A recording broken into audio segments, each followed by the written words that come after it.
interrupt this program to bring you a special report.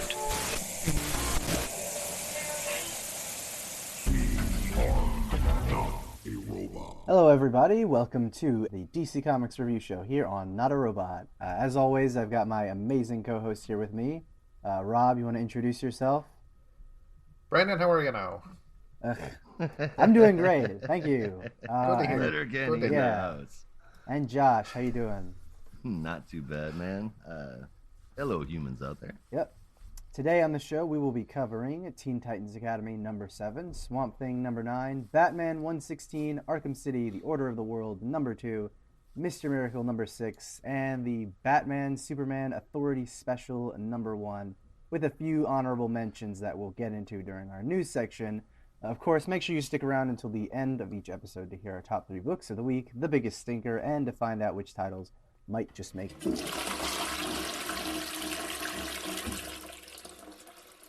the dump list. But before we get going with the show, I just want to say thank you to all of our Patreon supporters who help us out with $1 or more a month.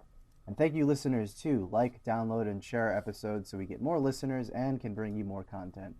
You can get access to our Patreon and the rest of the Not a Robot podcast shows at notarobotpodcast.com. But with that out of the way, let's get into some news. Guys, what's new with you this week? Not a whole lot, but I've got a few things to talk about with the comic industry here. Go for it. I just found out that I'm sure I'm always late to the news, so everybody else probably will know, but DC is actually re-releasing the DC 1 Million Omnibus, that 1,000-page long deal. Yeah, I saw that.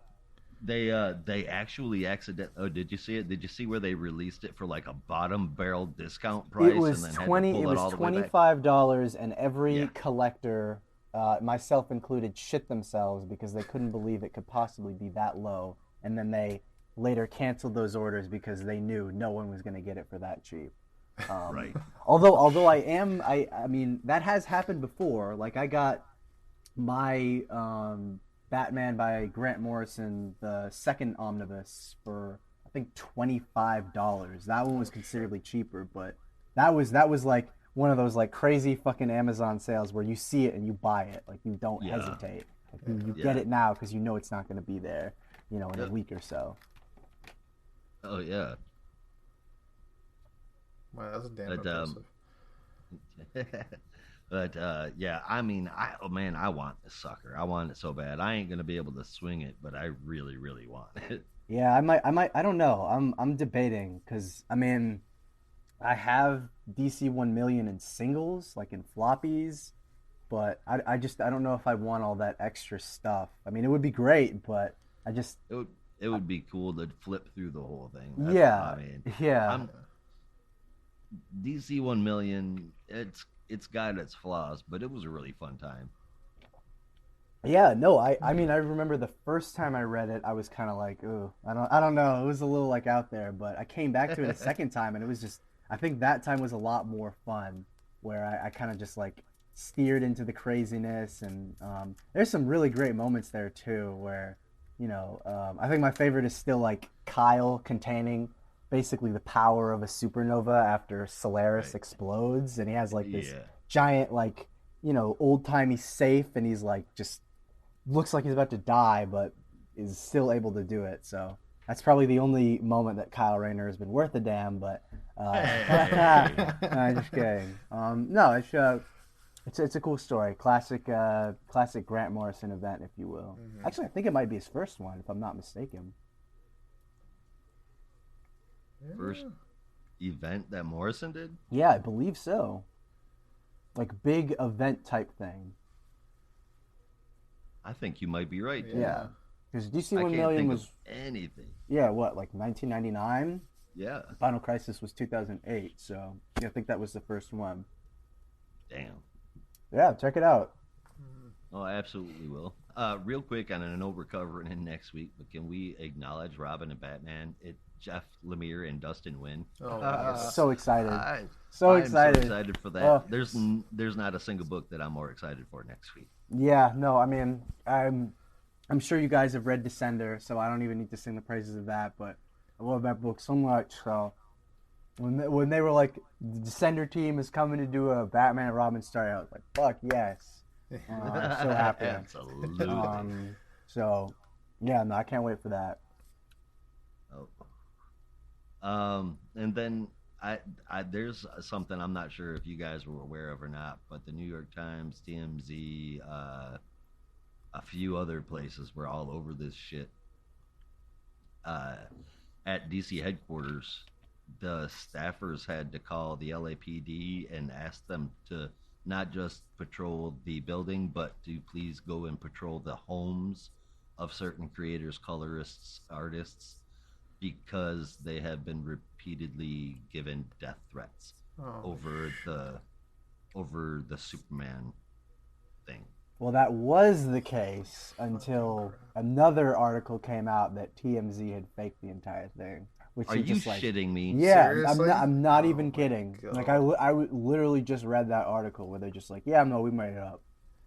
And you're like, bruh, what was the point of that? I saw they cited it coming from somebody else. Wow, them motherfuckers. I guess I shouldn't have been surprised. Like, it is TMZ, but Yeah. yeah. That's stupid. That's really dumb. I could have swore that they cited the Times. Anyway. Yeah, no, if you hang on, trying to find the I'll find the article later. I can send it to you guys, but I believe you. It makes sense. But I guess the last thing that I wanted to talk about was an article I shared here in Slack a little bit earlier.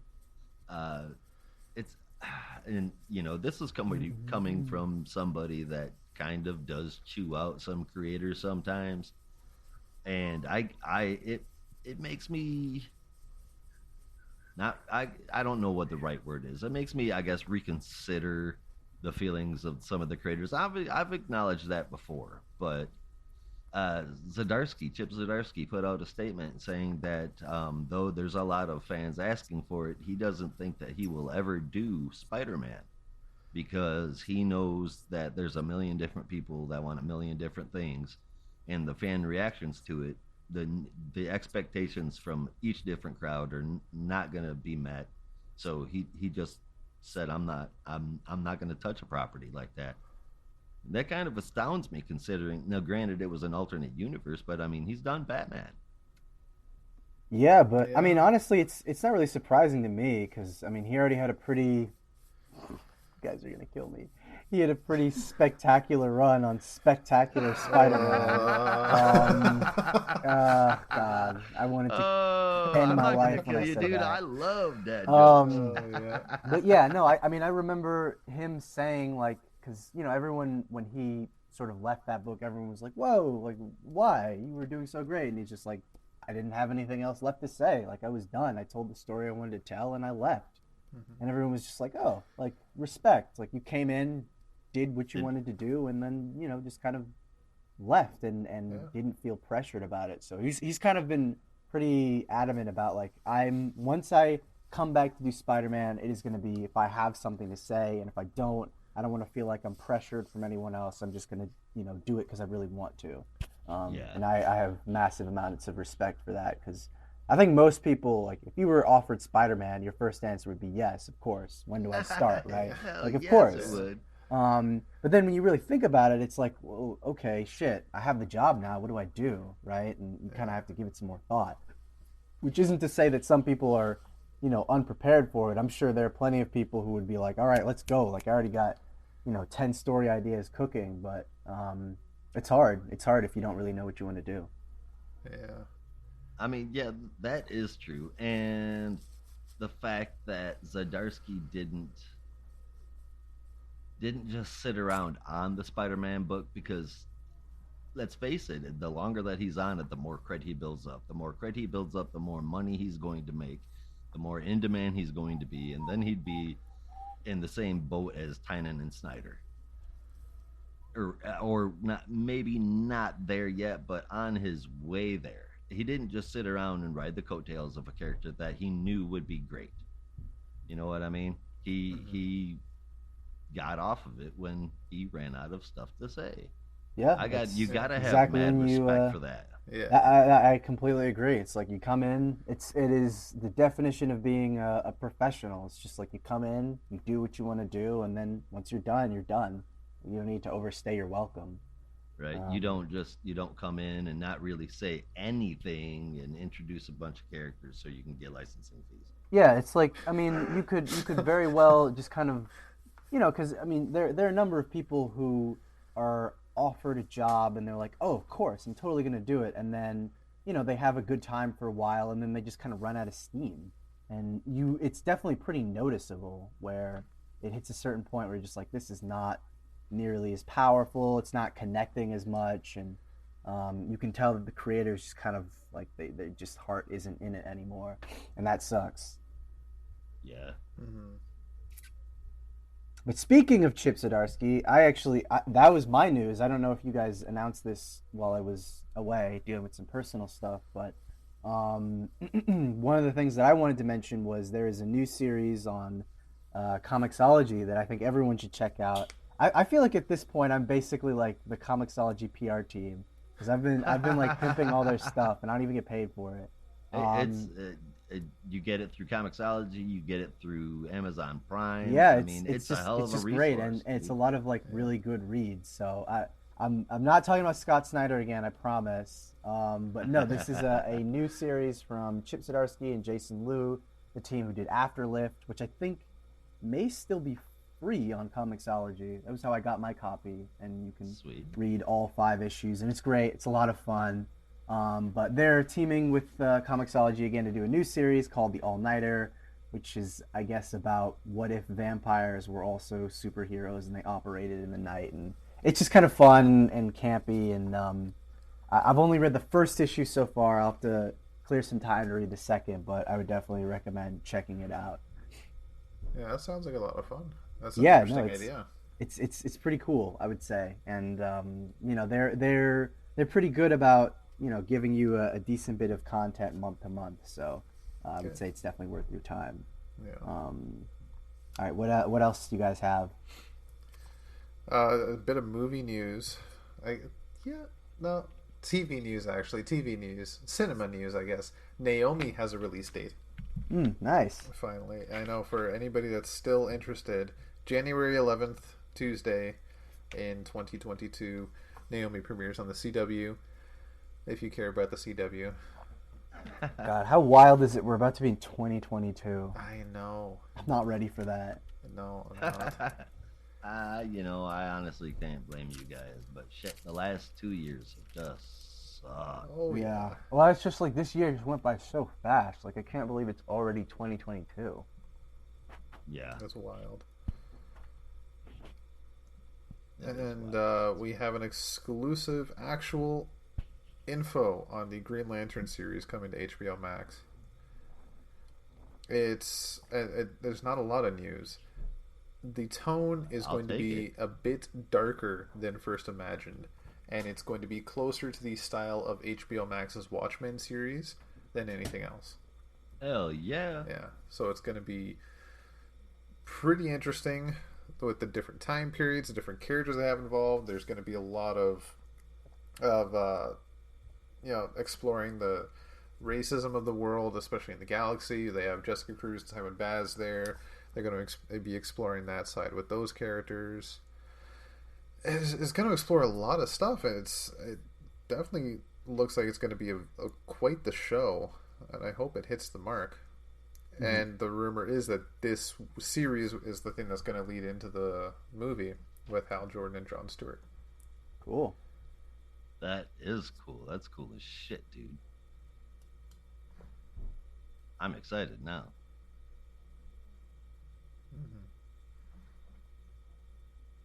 All right. Well, I have two more announcements. I don't know if you guys had anything else. No, go ahead, man. Well, excuse me. For anyone who has or is currently subscribed to the newsletter from Rom V, and I'm like subscribed to all these newsletters because it's just like I love kind of like this updates that I can get from creators. It's like Christmas. But for anyone who was following Rom's newsletter, you may have, this may be old news to you, but we got the official announcement today that Swamp Thing Season 2 is not only in the works, but we are actually given a date for it, and that is March 2022. Only they're not doing a separate launch like they did with the Green Lantern. It's actually just going to be a continuation of the current volume. So coming in March 2022, we'll have Swamp Thing 11, and then the series will just be continuing from there, which I think everyone is pretty excited about. I know I'm definitely excited about. And if you go to, I believe, DCComics.com, it'll give you a preview of some of the pages from the upcoming issue of Swamp Thing and the upcoming cover for Swamp Thing number 11, which features a very familiar character that I won't spoil. But for anyone who knows about Swamp Thing's history, this will be should be some pretty exciting stuff in the works based on that character appearing in the book. And then some more preview stuff. We have some upcoming artwork from Batman 118, the start of Joshua Williamson and Jorge Molina's time on the book. It looks absolutely beautiful. And I was like, to say the least. I'd seen his pencils, and I was like, oh shit, this is gonna be something. Like, I can tell. I just couldn't wait for Tomu's colors to come in, and now they have, and it looks absolutely gorgeous. So that's also on DCComics.com. And then finally, some more teaser images from 2 books from Tom Taylor: the Nightwing Annual, which promises a team up with Dick and Jason Todd Red Hood, of course, and then the upcoming annual of Superman, Son of Kal-El, which makes no sense because it hasn't even been a year since that book's been out, but whatever. Annual means whatever we want it to mean, I guess. And that's John kind of as Superman meeting Luthor for the first time. Because I think they had already met Luthor in, like, Super Sons or something. I think he's fought Luthor many times. But... yeah. It's going to be an interesting one, that one. Yeah. I think I'm looking forward to the Son of Kal-El annual more than the Nightwing one, to be honest with you. I don't know. They're both pretty exciting to me. I mean, I saw that teaser because he was posting a lot of the stuff on, like, Instagram, and I saw that teaser, and I sent it to the Slack channel that we have, and as a teaser for Disco Wing and the classic Jason Todd Robin suit, and I was like, all right, let's fucking do it. Our buddy that hangs out in our Slack sometimes from another podcast, Weird Science, he suggested, and I gotta say, he's gotta be right. I can't think of any other reason why it would happen, but this has to be a flashback issue. Oh, it is. It is. Yeah, that was. They already said that. Yeah. It's. I think it said it was maybe not the first time that Jason and Dick meet, but the first time they go out on a mission together, I guess you call it. That would be cool. Another little retcon. Because I don't know. Like, I hate to be like the continuity nerd, but I already know the first time they met, pre and post Crisis. But honestly, I think I would be kind of okay with them ditching that story because it's a little too angsty for my tastes. That was, for anyone who's curious, during the Jim Starlin run where Dick shows up. Because they kind of, like, established this new dynamic they'd had where he basically got fired, and he shows up and has, like, a very, like, angsty conversation with Bruce where he's just like, well, how come you were so quick to replace me? You didn't even tell me. And then Bruce gets pissed and he's just like, I missed you, okay? And then he's like, get the fuck out of my cave. I don't want to see you right now. And that's when Dick and Jason really, like, team up, and they're like, okay. We know Bruce is kind of an asshole sometimes, but we should at least be friends because we kind of need that for each other. Yeah. But I think if they kind of relax Bruce that, Bruce isn't gonna do it. Yeah, it's like if they relax that story, I honestly wouldn't mind because it was a little too edgy. Where just like I think it was post Crisis and they were trying to do like a very serious take on the Dick and Bruce relationship, and I don't know, it was a little silly, but anyway. I think going for a straight retake on that is something that would be way outside of what Tom Taylor would typically do. So I think we're probably going to get a retcon. Mm-hmm. But, I don't mean to put too much faith in a creator, but, I mean, I've got faith in this creator. I think that he's been fantastic with Nightwing, and he's always got a great grasp on the characters that he's writing. Now, he's not written a character quite like Red Hood before. We did do it in Deceased, if I remember correctly. But And Deceased, and Deceased, but I mean, that wasn't. I guess that I would say that wasn't exactly your typical Red Hood either. He was a little bit more loving and emotional. I mean, he still killed people, but yeah, They were technically already dead, I guess. yeah. That's okay though. Yeah, but for anyone who's interested, I think the issue is Batman 416, or it might be 417.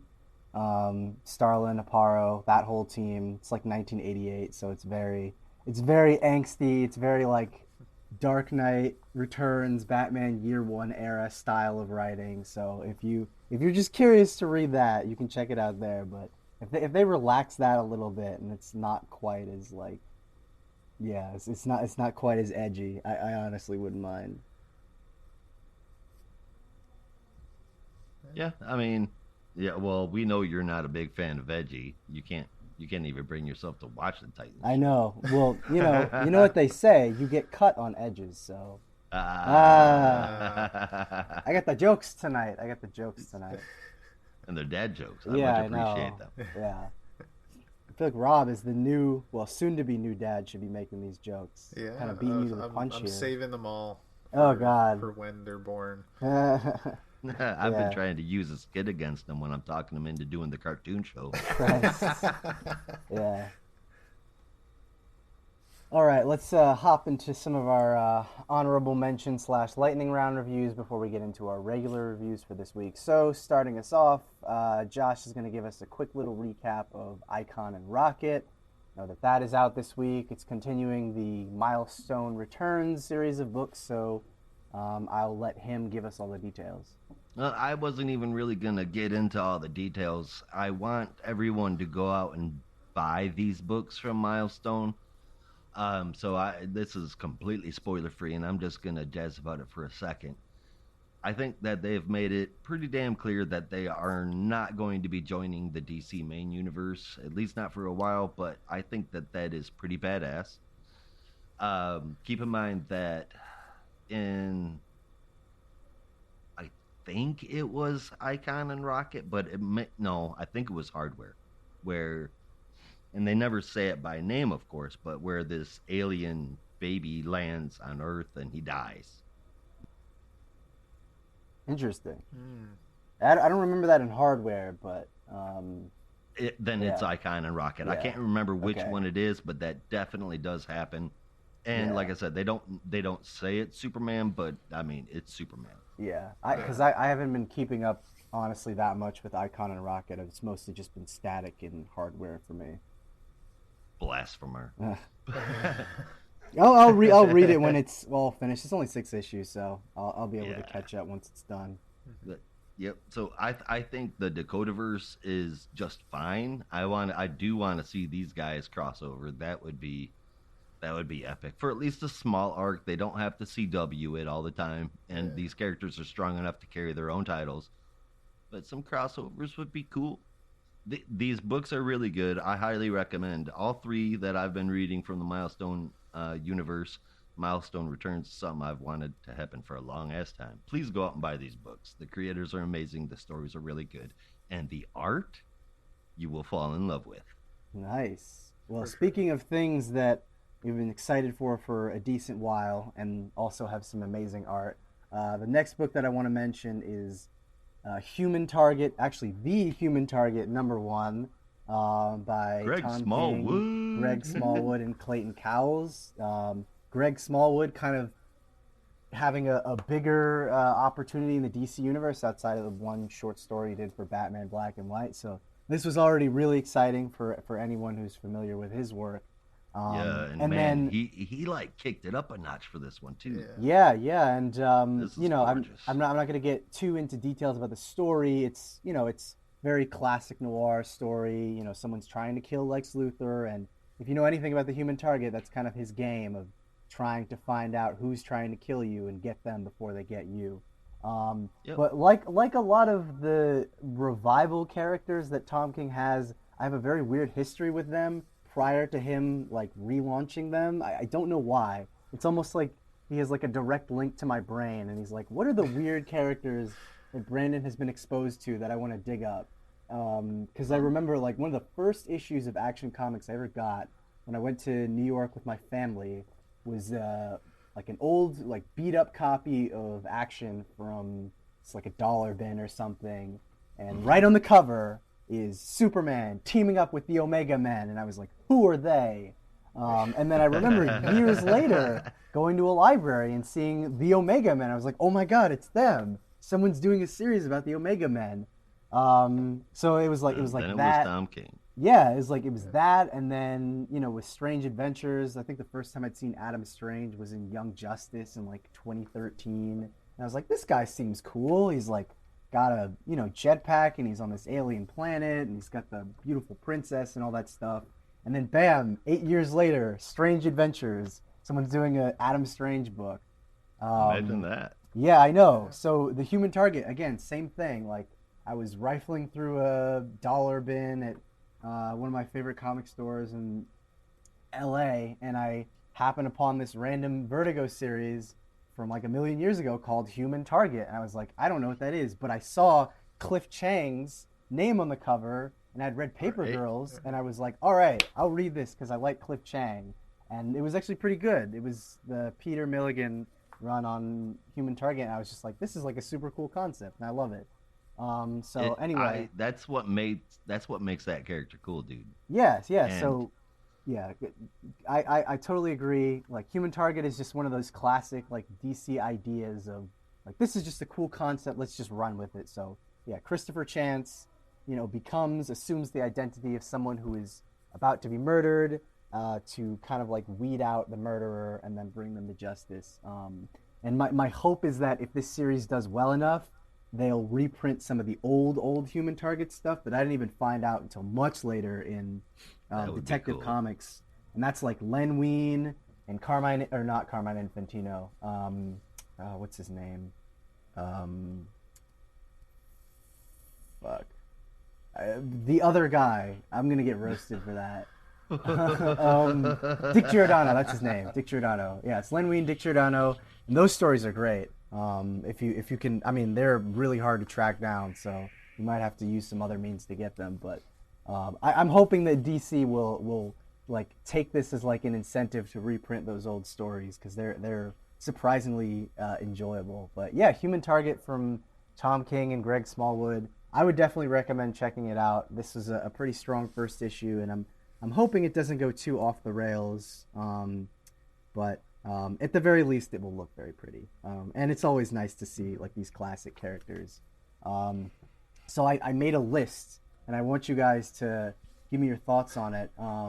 What is the next like C/D level character that Tom King should resurrect next? And I have my own list. What's that? McSum will pick. Ooh, yeah. Oh, yeah. Well, yeah. Maybe that. I was thinking more like a hero type. So I had Challengers of the Unknown, Bawana Beast, Whoa. Snapper Carr, Manhunter, but like the first Manhunter. Did you say Buona Beast? Yeah, Bawana Beast. That is a fucking deep cut. Yeah, I know. That's why. No, literally, that was that and Challenge of the Unknown were the two ones that came to my mind first because I was like, I know for a fact that he would find some way to tell a very sad 12-issue story about them. But I think I could see him doing something with the Challengers of the Unknown, just because I know he's a big fan of Kirby, and Challengers of the Unknown is basically like the proto Fantastic Four before Kirby went to Marvel. Yeah. Yep, sure is. Yeah. I thought that this was a pretty strong first issue too. Again, it is King, so I'm hesitant, but I mean, it was definitely worthy of an 8. And I mean, the way that this is written, this might be where King belongs. I'm gonna reserve my judgment all the way, but this was actually pretty damn good.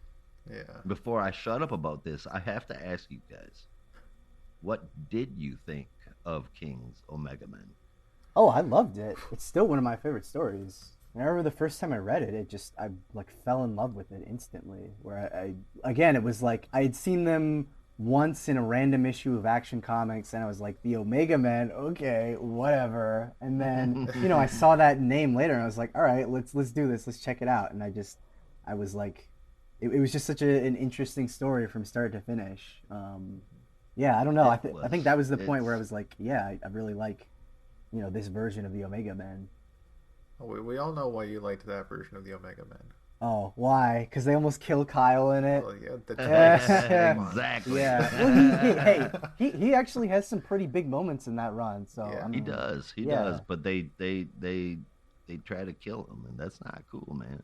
Hey, you guys, superheroes have got to go through their adversity every now and then. You know what I'm saying? That's true. Yeah. That's true.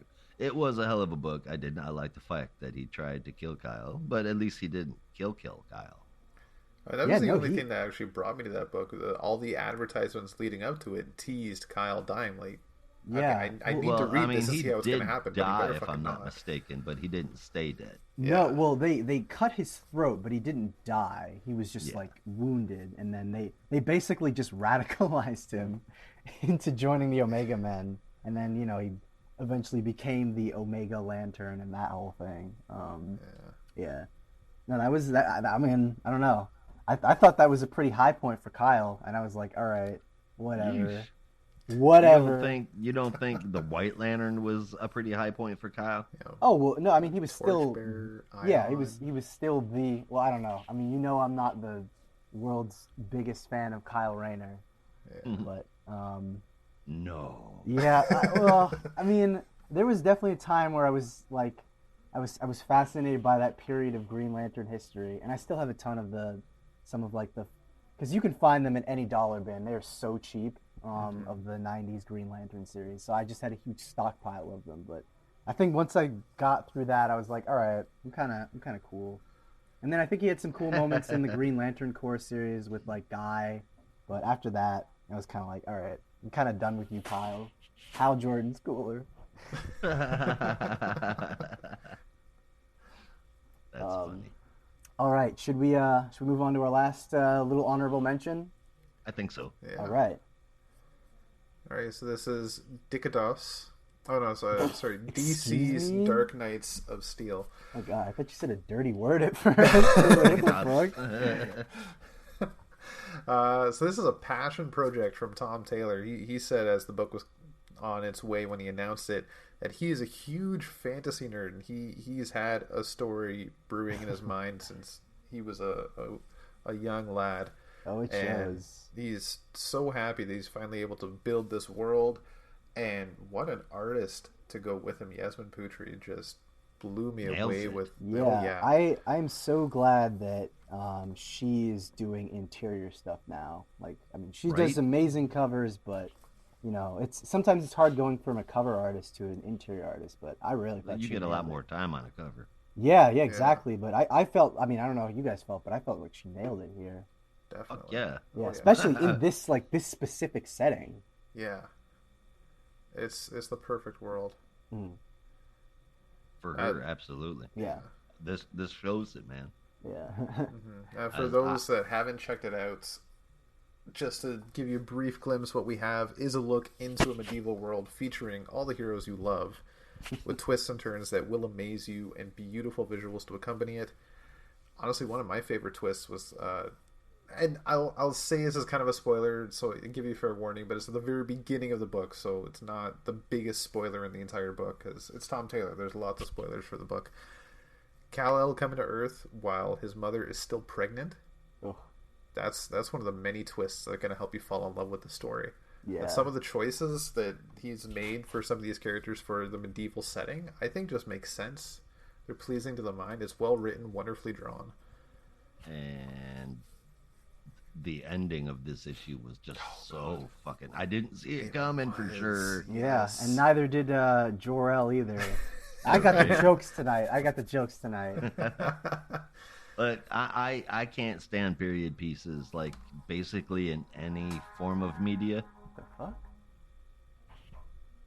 Some kind of siren going Oh out. yeah, no, sorry. There's like But kind of emergency outside. everyone knows I'm a Tom Taylor fan. That's not a secret by any means, but after reading this issue, I want to firmly say I believe Tom Taylor is the king of alternate universes. I can agree with that. And the idea of Constantine narrating the whole thing, Yeah. that's pretty sick. Yeah. I like it. He's a little kid. Well, not a little kid. He's like a teenager. Yeah, he's young.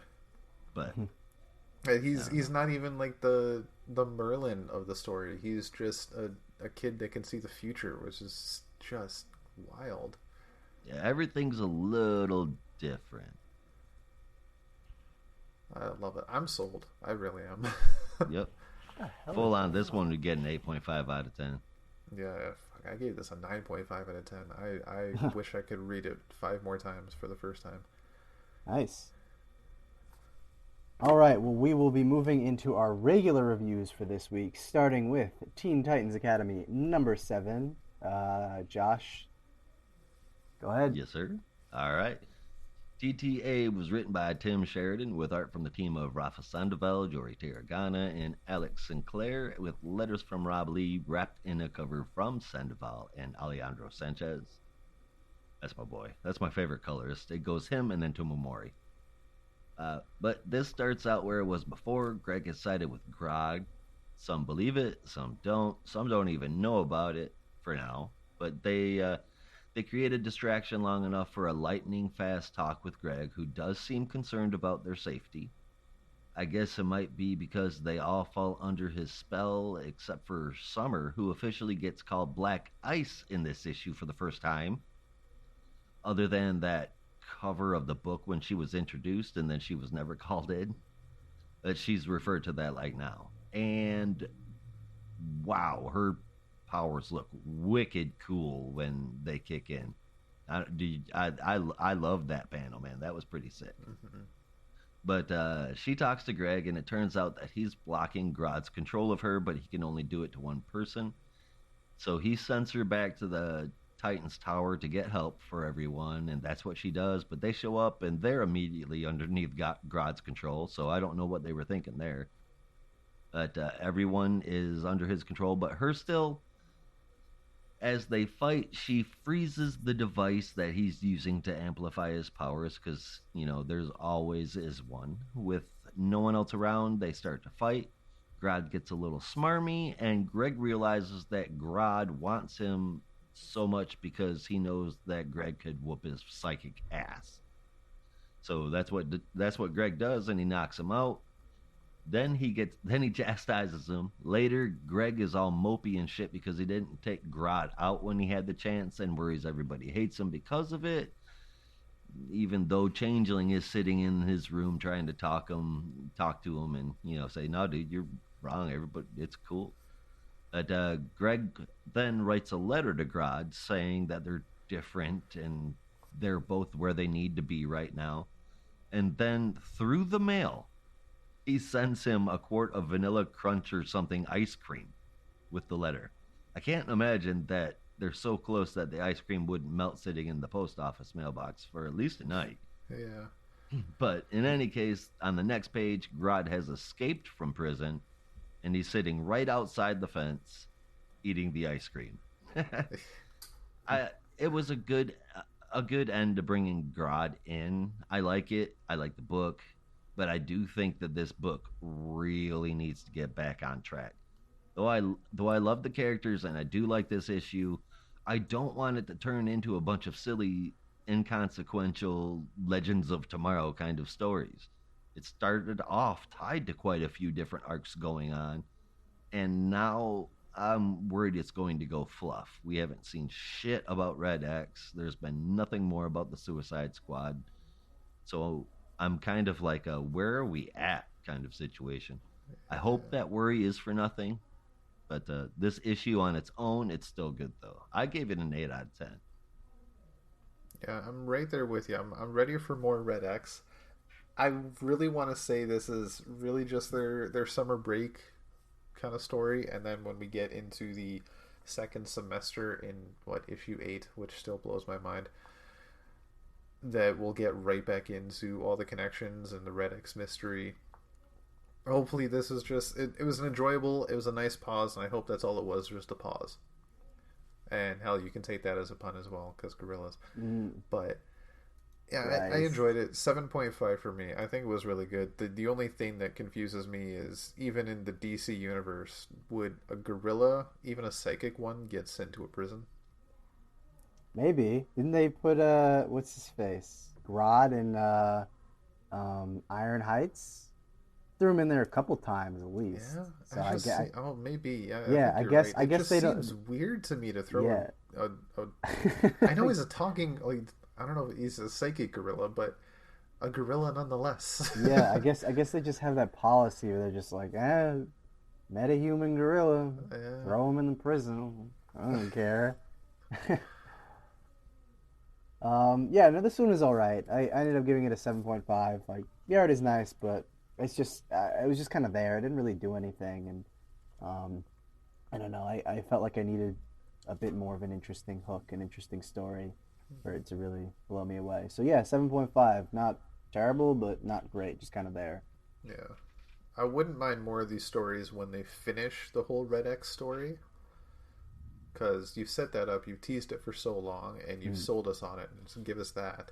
And yeah, then Right. I still really enjoyed this. I love these little stories with these characters, so keep these coming, but give us Red X first. yeah, yeah. All right, well, on to our next book for this week, and that is The Swamp Thing #9. No longer a 10-issue series, but an ongoing, continuing for all of time, we hope. That, of course, is brought to us from Ramvi, with art from Mike Perkins, colors from Mike Spicer, and letters from Aditya Bidikar. Now, Jennifer Reese, a hostage of Prescott Industries, is given a little history lesson from Harper Pilgrim, the current CEO of Prescott, in the history of the green, its ties to colonialism, and its importance to the foundation and growth of Prescott Industries, and he really seems to kind of drill this one home, its potential future uses with the cooperation of Levi and Jennifer. And just as Pilgrim lays down his ultimatum, Levi's brother shows up to wreak havoc and nearly kills Prescott before the sudden intervention of Levi, who knows that this is not the way to bring down Prescott. A better way exists, and he will guide his brother to it by force, it seems, as their battle pretty much knocks down the entire Prescott research facility. But Pilgrim's got one last trick up his sleeve as he's flying away in his helicopter. What that is, well, you'll have to tune in next month for the conclusion to this arc, but not the conclusion to this series. Um, Pretty great chapter, as usual. I think a little short. It just, for me, it seemed to really fly by. But I think at this point in the series, if you don't have a sense of, not only where things are going, but what the story is really all about, and the ideas of the green as this, conduit of information and all that stuff, like that stuff's pretty clear right now. So, if you have a sense of all that, you should be enjoying the story, no problem. But it was definitely kind of a shorter chapter for me, and I think it lost a couple points for that. I might have liked a little bit more substance, because it really is just like, you know, Pilgrim explains the green, Levi's brother shows up, Levi intervenes, Pilgrim flies away, the end. So just I think a little shorter than I might have liked, but I'm Yeah. hoping that next month we'll kind of have the big, loud conclusion that that'll set up what's coming next in issue 11. So I gave this one an 8.25 out of 10. The art from Mike Perkins is, as always, absolutely transcendent. It's amazing. It's beautiful to look That's a at. good word. Yeah, it is. I mean, as it should be for any Swamp Thing book. You want this shit to be, transcendent. Like you're plugged into a, fucking different dimension or something. Like you took some psilocybin or whatever. So yeah, it's a great book, but I think this one was just a little bit shorter, and I could kind of feel it. Oh yeah, yeah. I mean, it did feel like it went by really fast. Uh, I got what I wanted out of it, though, because it does feel like the perfect setup for what I'm hoping we're getting in the next book, which is a hell of a clash between him and his brother. Mm. Uh, if I'm not mistaken, Ramvi has promised us that there's going to be a hell of a conclusion here that sets up the next one. It's more going to be how did he put it? It's more going to be like a half setup for the next part of the series, right? But we're supposed to get a lot of answers. That I'm totally cool with that. Give me more, dude. And like flat out, if anybody asks me if there's a modern run of comic books that they can get into without having to know shit and still have it be amazing, it is this run. Oh yeah, I feel like a lot of Swamp Thing runs are kind of like that, where you can just get in on the ground level and just go, right? Like I could very easily hand someone a copy of the, Alan Moore stuff and just be like, okay, read this, and they're like, I don't know, and then they read it and it blows their freaking mind. Right. I think like an Alan Moore book, while there you can't argue, especially the Swamp Thing run, it's fucking fantastic, but it can be a bit heady for somebody that's brand new to comic books. So oh yeah, I think that's why I would give it to them though. I want them to like lose their minds, but I'm probably terrible for recommendations. I consistently recommend Flex Mentallo, and then I don't have friends anymore because they get pissed. They're like, I don't know what the fuck I just read. Oh yeah, you gotta have them dip their feet into at least tepid water before you throw the acid on them. Yeah. I mean, Doom Patrol's a little funky, man. Yeah, no, I throw people straight into the deep end. I'm like, just fucking learn to swim. Like, I'm not gonna carry you on that one. Yeah. Oh yeah. That's excellent. The only thing I could say about this is just knowing that season 2 is coming is getting me really excited to see how this ends. Yeah. As much as I'm loving this, but just so we can get a tease of the next story, because like you said, you can kind of see where this is going. We're at that point in the story now where it's winding down, and we're gonna get to the big climactic finish. Yeah. And then we're gonna get more story, and I want that now. I'm so ready for it. Yes, sir. Is it so? The artist is staying the same, right? The rest of the creative team is staying with Rom V. I believe Mike Perkins is staying on the book, and then obviously Rom V is staying on the book, and then I assume colors and letters aren't going to change. So yeah, I assume it's just going to be the same team. Probably a couple fill-in artists here and there, so they can catch up if they get behind. Good. Honestly, my biggest bummer about this is the break in between.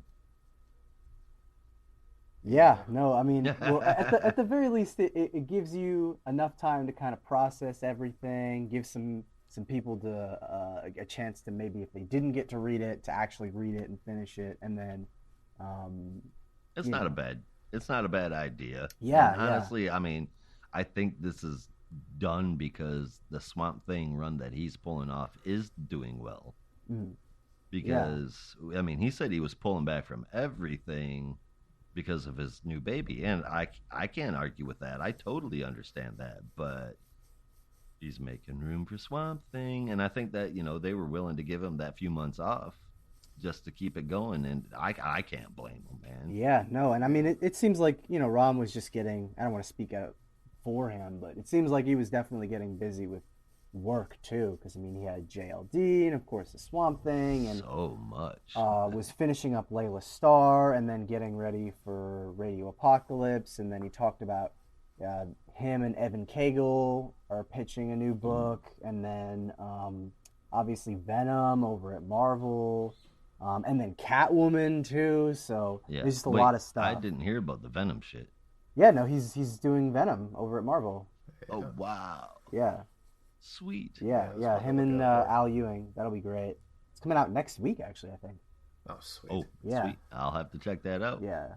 Him, Al Ewing, Brian Hitch, definitely the dream team right there. Brian and then, Hitch, I know, right? I didn't know that. Crazy. Yeah, I know. They really pull out the stops for this one. But yeah, I don't know. I have my theories, because I know he's pulling away from Justice League Dark, but they said they're still trying to do stuff with Justice League Dark. So I have my theories as to who's going to be next on that book, but we'll have to see. I know who I'd like to see, and I know that's like my top theory, but again, I can't say you gotta spill it. Say it. Yeah. Well, okay. Say it so it happens. That's what we do. Okay. Well, so they have the Justice League Dark annual coming up in like a couple months, I think. Yeah. And because I know, I was actually going to mention this later, but I know that Rom and Dan Waters, who's going to be co-writing that annual, are friends and they're in like this like studio collective called the White Noise. It's like Rom, Dan Waters, and Alex Packnadel. They're all Brits, so it works out perfectly for them. And I know that he had talked for a while about wanting to bring in Dan for Justice League Dark because Dan is a big fan of Constantine. So my suspicion was that that was kind of going to be a setup for a new Justice League Dark book that they were going to do that was going to be written by Dan Waters, which I would like, but you know, I guess we'll have to see if that actually comes to pass. But that's my theory, because it feels like everything is perfectly aligning for that, and it would It makes sense. yeah, it would be a good way to not have to read Justice League anymore if you want to read about the Justice League Dark. Excellent. Rob, did you give your score? I don't know. It's like 8.75 out of 10 for me. Okay. 8.5 on my end. Nice. All right. Well, move on to our next book this week. I believe the penultimate issue of Fear State, if I'm not mistaken. But is, if I remember right, yeah. Yeah, I think so. There may be like there may be like an alpha after this. It's like an epilogue, but I think this is the penultimate one. So, Yeah. Rob, I'm going to let you take it away and give us all the details on Fear State Part 5. Right. So this is from writer James Tynion IV, with art by Jorge Jimenez, colors from Toma Mori, and letters from Clayton Cowles. The magistrate has invaded Ivy's Eden, but Ghostmaker is there to defend it, and defend it he does. Ever so badassly. Despite that, Queen Ivy has had enough. She starts sending vines and growth through the underground of Gotham with the intent to bring it all down. Batman and Molly, however, are running through the sewers to find the Mind Machine, and they do find it, but with Scarecrow too. Batman begins to talk him down, but Crane uses the Mind Tech on Molly, making her scream out in fear and pain. And Crane now monologues his plan with Sean Mahoney, but Batman takes that time to throw a batarang at the remote Crane uses to control all the fear. Crane dives and catches it, but before he monologues too far, Sean wakes up and shoots Crane in the back. Batman grabs the remote and frees Molly, and now he has to deal with Sean, who's up and more on his goal than ever before. He's going to kill Crane and Simon Saint to save the city. The only thing standing in his way now is Batman. The two have an epic brawl while Molly tries to fix the Mind Machine. The problem is there's too many changes to it because of Crane. Luckily, he is still alive to help her figure it out. Back underground, Wise is pleading with Ivy to stop her attack, but she's not going to listen. But maybe she will listen to herself, though, as Harley, the gardener, and the other Ivy have arrived. Maybe it's just me, but I'll be honest, I'm kind of over this event. Yeah, it's been a It's not just little you. shaky for me. It doesn't have an event feel. No, It and feels like a regular story. Yeah, and I don't even. I mean, even that. It just. I don't know. For me, at least, all of it just felt kind of. I don't know if you guys felt this way, but it felt a little disjointed.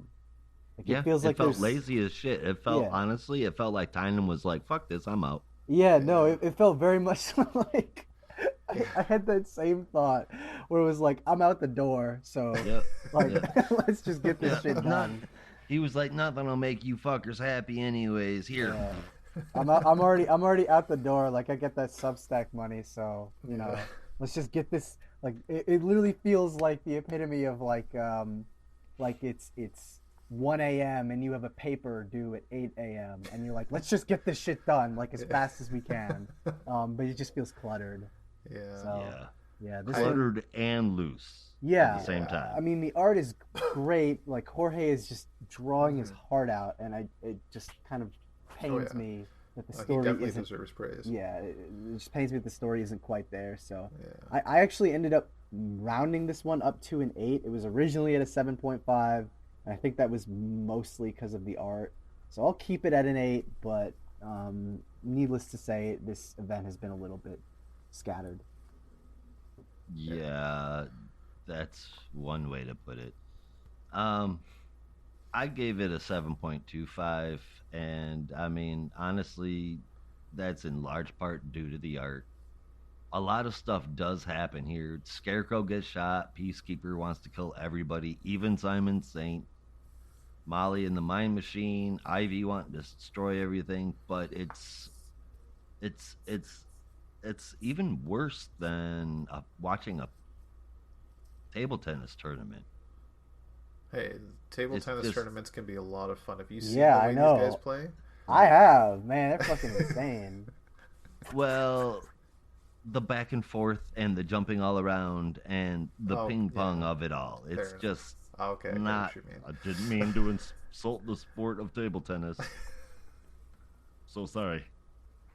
Everyone's Stream gonna come dodgeball. for us, I guess. All the tennis players that you follow on Twitter are gonna come for us. Damn it. It's just in. Not a robot has pissed off professional table tennis. Yeah, I know. That'll be the next article on Bleeding Cool tomorrow. Hey. Yeah. Screw you guys. I'm going home. And then the following week it'll be on comicbook.com. Oh, fuck. Yeah. I don't need that kind of noise. And look, this arc is concluding in what, 2 weeks? Yep. So I mean, Good. let's see what they do. But literally, it's got two choices. It's going to be amazing or it's going to suck. There's not a lot of gray area in between. And even though this did look beautiful, even though a lot of the stuff did start to come together, this very well felt like a half-assed attempt at the setup for a conclusion. Yeah. Hmm. And like I said, a lot of that score has to do because of the art. Like, lazy ass. I'm disappointed. Yeah, and I wonder if a part of it, at least for me, and maybe this is just a personal thing, but I think like when you know that a writer's run is coming to the end, like at least for me, my mind already starts to prepare for what's coming next. So I'm kind of just like, all right, let's move on, right? Because I'm just kind of ready for whatever the next writer has in store, and I think that is also kind of contributing. Like I almost wish that we didn't know so immediately who the next permanent writer was going to be on Batman, because I'm already like, all right, I already have a suspicion of how this story is going to wrap up. What's Williamson going to do? Like I'm kind of ready for it to be over. I just want to see what comes next. Who is gonna be Batman? I'm sorry. Who is going to be Batman? Who's going to be Batman? If I'm not mistaken, at the end of the next issue, Batman leaves Gotham for Europe. Isn't that true? Oh yeah, no, I meant like what's next for Bruce? Like what's next in this book? Like what's the next part of the story? He's gonna go over to fucking Belgium and hang out with Henri Ducard. Yeah, no, and I think mentally down I'm for just that. like, all right, let's get to that place, and we can be done with Yeah. Fear State. Yeah. The only thing that's keeping me going on this story is the Ivy subplot, because I've been following that to a T, and she's one of my favorite Batman rogues. For that reason and the art, I gave it an 8.25, but that is with a big asterisk. The art definitely deserves praise. That single page each of Mahoney and Batman I thought were brilliant. I Yeah, those are great. far too many minutes staring at that single page of Batman. Just, it was beautiful. I know. Like I. Oh no, go ahead. I'm sorry. I'm normally not aware of tropes in comic books and stories, but, and I mentioned this during my synopsis, I was so aware of Crane just monologuing his plan, and it's such a silly trope that the villain will just waste time with the hero standing there listening while they monologue and go through all this shit. And I couldn't, I had to stop and just, is this actually fucking happening right now? Roll your eyes. This is the big event, this is the penultimate chapter, and we're getting a fucking villain monologue. Like, yeah. I mean, I still like at the core of it. I still think the idea is cool. Like, oh, I want to. This almost like very very Darwinian version of Scarecrow. That's like I want to evolve Gotham City. I'm like, oh, it's kind of a cool idea. It's just the Yeah. execution is so, I don't know, basic. Lackadaisical. Exactly. Yeah, there's another new review word. Yeah. Uh, Yeah, I get what you're saying. It had so much potential, and Yeah. it's just kind of fallen by the wayside. It's a damn shame, really. I know. But I will say, for as much as I love seeing Jorge draw Batman, I literally cannot wait for the day, nay, the second that Jorge does a creator-owned book. That's going to look so good. Yes. I think that every time we get a new issue of Batman, I'm just like, I cannot wait to see what you would do outside of superheroes. It was like the same thing with God, what was his name? It'll come to me later, but like, I was like, I cannot wait to see Francis Manapul. He's been amazing right. for so long, and finally got to do a creator-owned book with Scott Snyder called Clear. I was like, you were literally born for this. Like, this is everything that you did well in Flash and Detective Comics, but outside of that. So I'm like, Jorge, I'm waiting. I want to see it, buddy. Hell, I can even write it for you. I mean, I could not afford your page rate, but if you want to pitch, hit me up. I mean, I honestly, a creator-owned book with Jimenez in it would be fucking amazing. Oh yeah. And I can't believe I'm going to say this. Okay, first let me say there's a couple different things I would love to see from Alejandro. Or Alejandro. I was thinking of Sanchez. I mean, he could be the From Jorge colorist. Yeah. that would be cool as shit. But I would love to see a space horror. Yeah. I would love to see some kind of like cyberpunk setting, and I would love to see him do something in like the Victorian era. Interesting. I could definitely see the cyberpunk one. Yeah. Well, yeah, and we can see that so easily because of what he's done in Batman. Mm-hmm. Yeah. But last but not least, and this is odd for me to say, but I really would love to see him draw Spider-Man. I would love to see him draw that'd be Spider-Man. amazing. Yeah. That would be sick, man. Yeah. No, we already. I mean, fortunately, you guys are not on the Marvel show with us, even though we would love to have you. But I was gonna say we already got Pat Gleason to come over from the dark side over to Marvel to draw Spider-Man, and it is like, oh, every page is like chef's kiss. It's just so good. Awesome. I haven't checked it out, obviously. Yeah. I can't come on to the Marvel show unless we get a Doctor Strange ongoing, a Moon Knight ongoing, some old school Defenders, and then bring back the Darkhold and the Midnight Suns. Then we'll talk. I mean, it's funny you mentioned that because I'm pretty sure all of those are happening right Yeah, now. I was literally about to say. I am reading the Moon Knight. We have the Moon Knight ongoing. We have a Defenders, like classic style Defenders mini from Al Ewing, and there's the Dark. Oh, no Hold shit. event. Yeah, there's the Darkhold event going on. Yeah. It is from Steve Orlando, so I don't know if you would have problems with that, but it's. Oh no it's no okay. no. It's a matter of fact. Even if I don't like it, it'll be fun. That'll be awesome. Yeah. Sweet. Okay, Marvel Comics, you've heard the stipulations. Josh is now a Yeah. lifelong Marvel reader. It's happened. I wouldn't go that far. Exactly. Well, I'd say definitely check out the Defenders mini. It's been a lot of fun. Oh yeah, I mean Al Ewing on Defenders. That sounds great. Yeah. It's been a trip. Who's the team? It's like the creative team or the actual team. The It Defenders. is Doctor Strange, of course.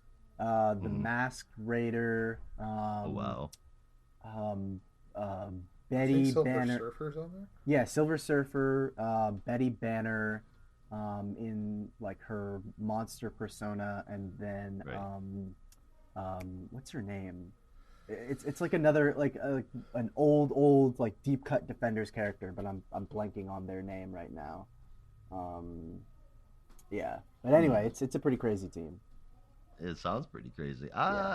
Maybe I'll check it out. Yeah, I think it's like got 3 issues out right now, and it's been a hell of a time so far. But anyway, getting off topic, let's get back to Batman to Gotham City as we catch you up on Batgirls Part 2. Josh, I'll let you take it away. Part 2 of 3, written by Becky Cloonan and Michael W. Conrad, with art provided by Jorge Corona and Sarah Stern, and Becca Carey on letters. As a result of the Batwoman story in Urban Legends, where a fake video of Cass killing was put out, the Batgirls are now considered a highly armed terrorist cell. So the magistrate gets to go all out for them, and by all out, I mean pretty much decimating the Gotham Clock Tower. It keeps these two in the spotlight, even if only minimally, and I don't think that they should be left out. I mean, Steph, yeah, she's a cool character. I love Cass. Orphan is so cool. The idea of Orphan is so cool, and watching her, slowly become more, God, I guess human. That's a pretty cool thing to read, man. But I think so far it's been done pretty well, and I really look forward to the next one. Yeah. Which one do you like more? Do you like Spoiler or Orphan more? Oh, I've always been like such a huge fan of Steph. Like I've had such an irrational love for Steph. There's like a whole community online of people that are just obsessed with Steph, and I mean, yeah. And you're a part of it. I'm definitely a part of it. It also helped by the fact that I had a massive crush on Spoiler. So there was that too. But Cass is great. Love Cass, and their relationship in this book is great. It is. I like them. They are polar opposites, but it works really good. It's Batgirls is a hell of a team. I don't think I gave my score on this one yet. It's a 7.75 out of 10. And honestly, even with the half-ass effort with the first part of this book, the book as a whole is an improvement from the Batman titles that we've seen over the last month, give or take a week. So I will take that. The rest of the past month or so, I've been putting the Batman books in my stink list. Yeah. I'm glad that this one doesn't deserve to be there this time. Oh, foreshadowing. Wow. Yeah, I'm enjoying the backup as well. I like how it's connecting to the overall story as much as an overall story as we're getting in Fear State. Yeah. I gave it a 7 out of 10. The art's very interesting, and the overall I gave the whole book a 7.75. Yeah, the backup got an 8 for me. It was just a lot of fun, and I'm just super stoked for the new Batgirl series that's coming. And Yes. yeah, I just I hope it's like in this theme where it's like just Cass and Steph just teaming up, getting into crazy missions and stuff. And I love it. So the whole book got an 8 out of 10 for me, even if the main story was a little disappointing. Whole book was 7.5 for me because of the front of it pulling it down. Yeah. All right, everybody, we're going to take a break, but we will be right back to cover the rest of this week's issues. After these messages, we'll be right back.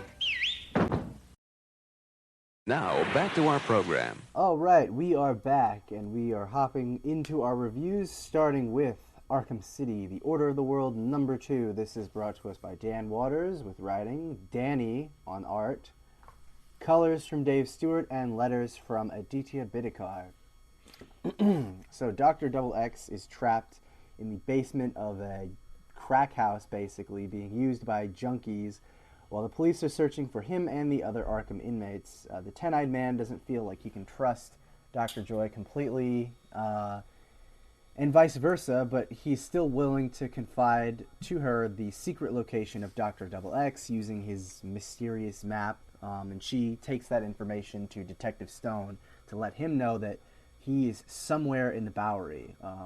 Meanwhile, in another part of the city, the crazed Azrael we've seen in Urban Legends is on a wild mission from God to cleanse the city of sinners and make penance for his own damaged soul. And he has received, as one might do. Yeah, of course, with his flaming sword. And he has received word from on high that his mission is also in the Bowery. So Azrael and Stone both converge on the crack den, allowing Dr. Double X to escape momentarily before being beaten senseless by Azrael. Now, Dr. Joy, having heard that Double X was actually at that location, has a little bit more faith in the Ten-Eyed Man's powers, and plans to use the map to find the other Arkhamites before the mysterious ghost, who may or may not be Azrael, has his vengeance. I loved this issue. Like, I really loved this issue. I was a little lukewarm on the first one, just because I wasn't really sure where it might be going. I like the premise of all these Arkhamites spilling into the city. But I kind of needed a little bit more, and I was like, this one really hooked me. And I loved that they found a way to incorporate, everything that Azrael is going through and kind of, blend that in with all the stuff that the Arkhamites are going through.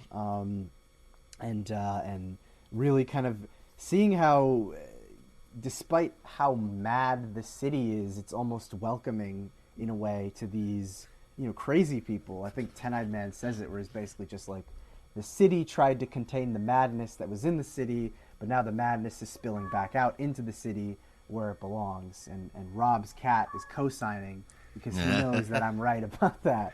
Absolutely. But no, it just, like, there was a lot of that stuff that I was like, yeah, this is, like, fucking awesome, where, we really have this exploration of Gotham is such a madhouse, and now the madhouse really is embracing the mad people that are running in it, and it feels like a true Arkham City, as the Ten-Eyed Man says. So I loved it. The art from Danny is so fitting for the story too. It's like murky and dark and etchy, and it's like Frank Miller on his Sin City shit. Like, it's just so good. It's really good. Yeah, so I was like, all right, I'm fucking hooked on this issue. Like, I'm ready to go all the way with this series. So I ended up giving this one a 9 out of 10. I was just loved it. All right, I was a little bit less than that, but not for a whole lot. I mean, I generally don't hit 9s unless they're amazing. I think it's a really cool idea. This doctor going up against Azrael, which isn't something we've ever really seen before. The Ten-Eyed Man is 100% certified, blah, blah, blah, blah, I can't talk, certifiably psychic, except sometimes maybe yes or maybe no. He's like us. We don't, oh yeah, we don't know. My big problem that's in this book is the Azrael font. I can't stand it. Really? Yeah. I thought it kind of worked. It drove me nuts. It was just a little, I mean, I like the effect of it, but it was just a little bit too much for me to. Was it just a little too hard to read? Yeah, I think that's what it was. And like the Scarecrow's font in Batman is almost at that point. They're not the same style, but it's almost at the point where it's a little difficult for my eyes to adjust to.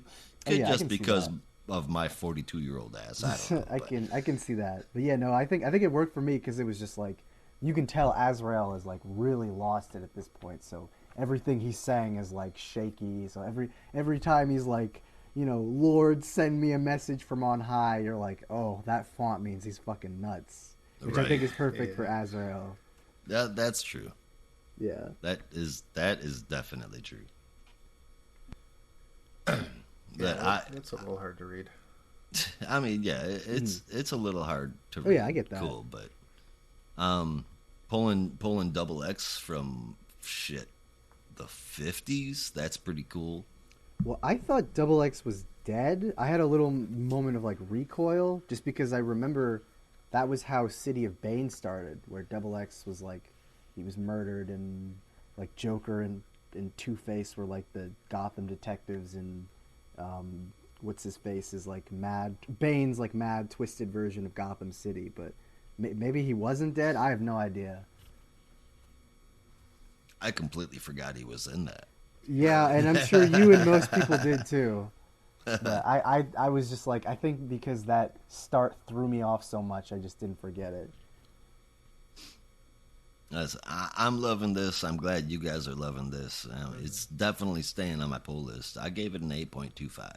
Yeah, and I don't want to like pimp myself out too much here, but Pimp. Yeah, well, I think that we're in like this really exciting period in DC where there's just a lot of new talent kind of coming in and really, showing off their stuff. And I think people like Dan Waters and Stephanie Phillips and Ram V and Brandon Thomas, and all those guys have just really been coming in with a lot of energy and passion and just kind of doing their thing, and it's just really exciting. And so I've just been really impressed, and I hope, after this little mini series that both Dan and Danny get some more work in the DC universe. Like, this is just a super cool idea, and I'd love to see what else you could do. Yeah, I'm a big fan of Brandon Thomas too, man. He's been badass. Yeah, and who's the other Brandon? Is it Easton? There's Brandon Easton. There's two Brandons working in DC right now, and I like both of them, man. I'm not saying anything, but I'm just like, hey, you can make it 3. I'm here. Hit me up whenever you need a guy to fill in or something. But no, in all seriousness, like I said, just a lot of like really cool, interesting new creators coming in and just showing off their talent, and it's great. And I think this book is a great example of that. I wouldn't be able to argue with that. That's for sure. Yeah. Speaking of Brandon, sorry, Rob. Hey, I wanted to say, like, I can't pinpoint who it could be, but maybe it's just I'm not numb to comics, but I'm so used to them. I don't think Ten-Eyed Man is the creepiest character in this story. I think Ten-Eyed Man might be the one character that makes the most sense. Yeah, he's got eyes on his fingers. Yeah, that makes sense. They all have different powers. Sure, it's comic books. Yeah, I get that. Some of them are accurate, character? Some of them are not. Yeah. Yeah. Who is the creepiest character, would you say? I don't know. The Doctor. The detective? Maybe. I was thinking Azrael. I think Azrael, it was like darkly in this crazy. setting, he is like really just lost it. Yeah.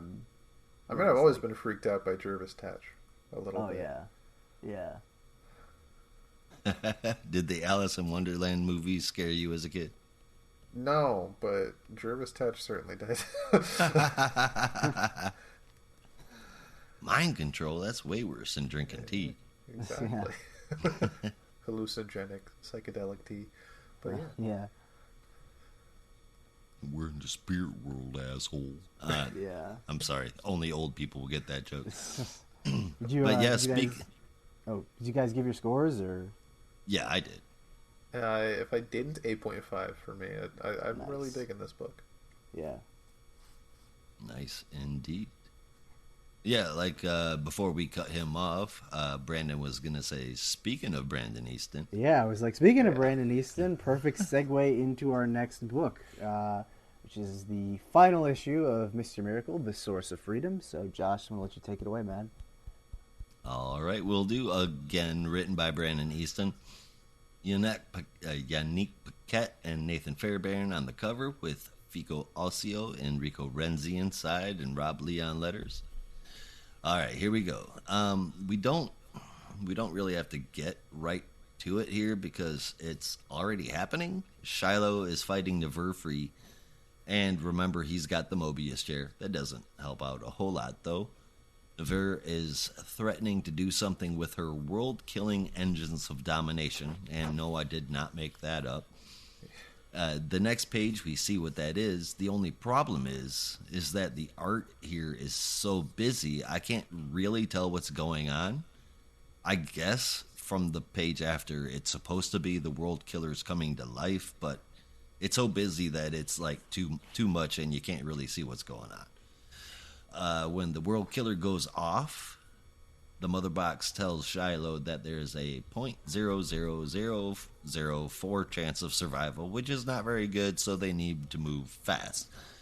The quantum discharge that they've been feeling affects all kinds of stuff, I guess, across the different timelines. And unless they turn off what's making it, they will be stuck around where they are. So, out of nowhere, Shiloh's grandpa Thaddeus's ghost shows up and tells him that his true power comes from being yourself. Actually, specifically, he says, from being human, his hair, his eyes, his voice, his family. And it ends with Miracle taking his mask off. He also deactivates his mother box and challenges Never to a battle like her mom, Big Barda, would do, which is mano a mano. He challenges her to that battle and then immediately tries to appeal to her compassionate side. And maybe that's just me, but I don't think that's a very good strategy. Say, I'm going to kick your ass. Wait a minute, do you want to talk this out? Neverfree doesn't want to talk, as one may imagine, and just as she's about to kill him, he gets help from his mom and dad. Okay. It ends with a mystery person rescuing Never. We don't ever see them. Shiloh gets sucked back home, and he reveals himself to the world at a press conference. I think I've pretty much given my opinion throughout that summary. I enjoyed this run, and I can appreciate the ending, but it seriously feels lackluster. I don't know what it was that I was hoping for, but it wasn't vanilla pudding.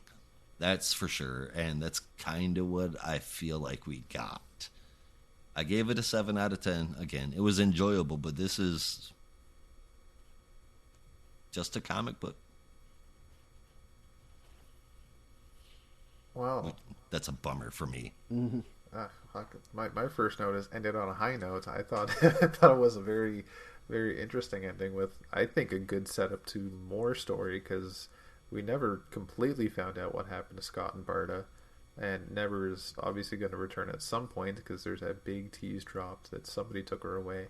That's true. But they do explain that why Barda and Scott are gone. It's because when she went back in time to try and save them, she erased them from the multiverse. Yeah. But with characters like that, can they really just stay erased? I know they're comics, not A tier, anything there could might happen. not even be B tier, but they're definitely some fan favorite characters. Oh, yeah, for sure.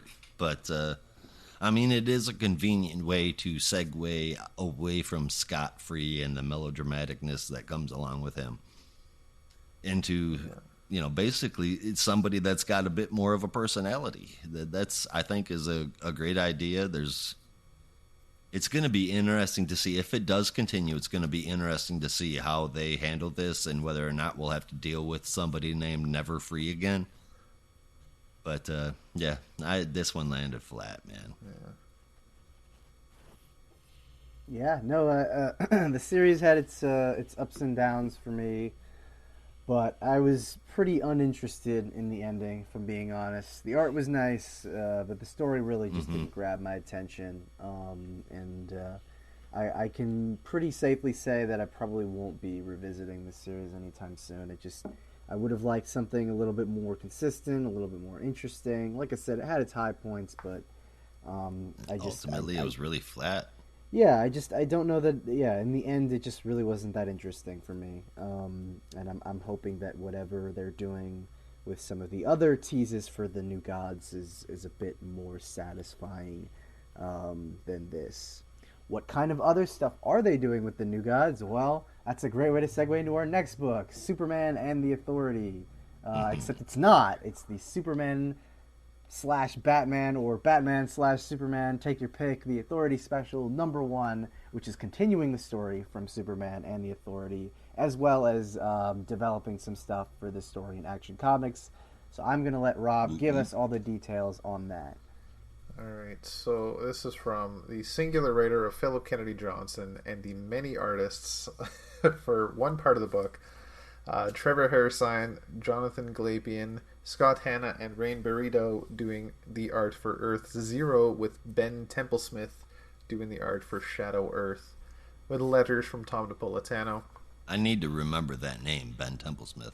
Oh yeah, great. Yeah, that was fantastic. I don't know. Have you guys ever read Fell or 30 Days of Night? Yeah, I've read 30 Days a Night. I've read all of it. Yeah, no, 30 Days of Night, that's another Ben Templesmith joint, and then Fell is kind of like a classic detective story. I've not heard of Bell before. Oh no, Fell, Fell. Oh, Fell. Okay. Yeah, it's Detective Richard Fell, like British detective. It's I would say it's pretty cool, but I believe it is 8 or 9 issues and it is unfinished. So just read the first trade bummer. and then don't seek out that last issue because you'll just be left on a cliffhanger. How old is it?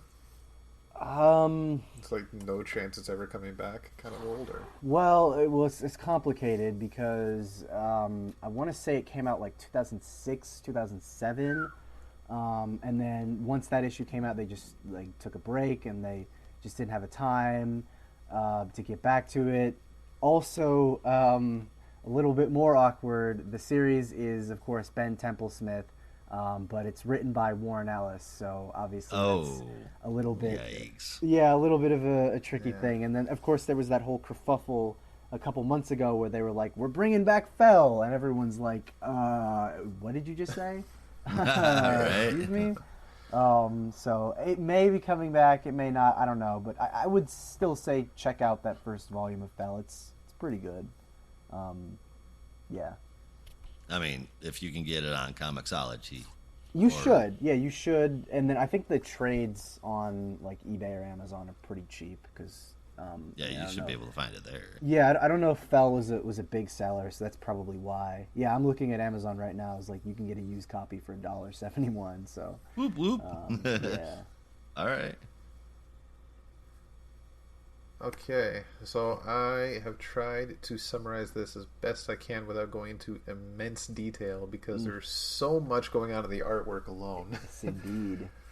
So, on an alternate Earth in the dark multiverse, the Al Ghul family has won. They have taken over the planet and they're looking to expand to other worlds. One of the Al Ghul generals have captured a Fugonaut, which you saw throughout, I think it was in Death Metal. More And commonly Flash. in Sideways and Yeah, and Wally Flash West's Forward, Adventure. I think. Yeah, was that it? The Wally West book, Flash Forward? Yeah, Flash Yeah. Forward, that's what it was called, yeah. So they captured a Fugonaut, and they plan to use him to travel between universes. On Earth Zero, the Authority are met by Superman, who's brought along a friend, Batman. Batman was contacted by the Fugonaut about this dark world, and now he wants to attack before the Al Ghuls do. He's not impressed at first sight of the Authority, but still gives them their due. On the other hand, the Authority are in mild awe of Batman, all except Midnighter. He's not impressed in the slightest. After a brief training session, the team gets ready to go using June's abilities to connect to the Dark World through Batman's mind, and upon arrival on entrance of the Al Ghul Citadel, Apollo notices some odd carvings that seem to convey that an Al Ghul is not the real leader. But still, he doesn't fully bring it up. June guides the team to where she believes the Fugonaut is being kept, and Batman seems apprehensive about the location, but they all enter anyway. And after all that, it was a trap, with the single door magically sealed behind them, and June taken through before it was shut. The Empire's Dicks. shadows come hard and fast, but the Authority fight harder. Omak notices that Midnighter and Batman are missing, as we then cut to where June has been taken. She's been connected to the Fugonaut, who is now dead and turned into a machine. The two Al Ghul sons that have her activate the machine and end up in the Fortress of Solitude. Not alone, it seems, as Midnighter came with them. The Midnighter puts up a solid fight, all while complaining about the bat-style motif everyone seems to love, and almost has the upper hand, but gets pushed down. And just before the kill shot is taken against him, Batman intervenes and makes swift work of the two Al Ghuls. This finally impresses Midnighter. Batman gives a warning to the sons that if Talia invades, they will be ready.